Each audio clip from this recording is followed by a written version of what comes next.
నమస్కారం అండి. యూట్యూబ్ ప్రజలందరికీ నా యొక్క ధన్యవాదాలు. నేను ఇప్పుడు చూపించేది మరుగుమందులో అతి శక్తివంతమైన చెట్టు నాన్న.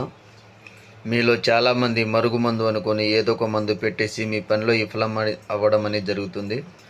గురువుగారు, నేను ఎన్నిసార్లు మందు పెట్టినా, తలకు పెట్టినా, ఫుడ్డుకు పెట్టినా నాకు మందు పని చేయడం లేదు, ఎందుకలా అనేసి అడుగుతున్నారు.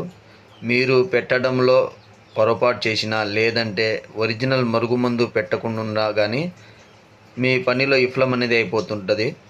మీరు పెట్టిన కేవలం 24 గంటల నుంచి 3 రోజుల్లో ఎంతటి కఠిన వారైనా, ఎంతటి మొండివారైనా సరే మీ కాళ్ళ కింద కుక్కలాగా పడి ఉండాలంటే ఒరిజినల్ మరుగుమందు, అతి శక్తివంతమైన ఒరిజినల్ మరుగుమందు అనేది తీసుకోవాలి. మీకు ఎలాంటి డౌట్ లేకుండా మా ఇంటికాడికి వచ్చి మమ్మల్ని చూసి మందు తీసుకుని పోవచ్చు. ఇది ఎవరికి పెట్టాలంటే భార్యాభర్తల సమస్యకైనా, లేదంటే మనం ఎవరైనా వశం చేసుకోవాలంటే మందు పెట్టి వశం అనేది చేసుకోవాలి.